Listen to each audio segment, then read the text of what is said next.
আচ্ছা, আমরা সবসময় কিন্তু ভাবি যে ভালো কিছু করবো, ভালো কিছু করবো। কিন্তু আসলে কখনো কি চিন্তা করে দেখেছি যে আমরা আসলে ভালো কিছু করতে পারছি কিনা? বা আমাদের যারা আছে বা আমাদের আশপাশে যারা আছে তারা কি সবসময় ভালো কিছু পেয়েছে কিনা?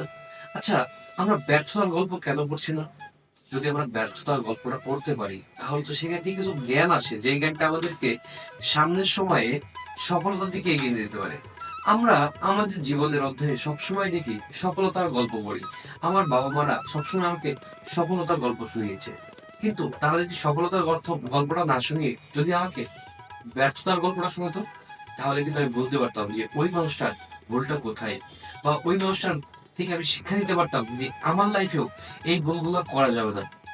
কিন্তু আমাদের জীবন ব্যবস্থা আমরা দেখতে পারি ম্যাক্সিমাম সময় কিন্তু মানুষ সফলতার গল্প শুনিয়ে যাচ্ছে, যার কারণে আমরা সেই সফল হওয়ার পেছনে ছুটতে ছুটতে ছুটতে এগিয়ে যাচ্ছি, কিন্তু ওই সফল ব্যক্তির ভুলগুলো কোথায় সেটা কখনোই কিন্তু আমরা অনুসন্ধান করে দেখছি না।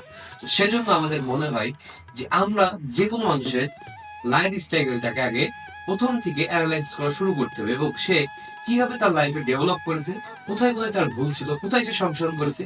যদি আমরা এইগুলো না আইডেন্টিফাই করতে পারি তাহলে কিন্তু আমাদের লাইফে চলাটা এবং সফলতাটায় অনেক ঘাটতি তৈরি হবে। এজন্য আসুন আমরা যে কোনো মানুষের সফলতার গল্পটাকে পাওয়ার আগে তার ব্যর্থ দিকগুলো দেখি, এবং ব্যর্থ দিকগুলো থেকে আমরা শিক্ষা নিয়ে আমাদের লাইফও ডেভেলপ করি।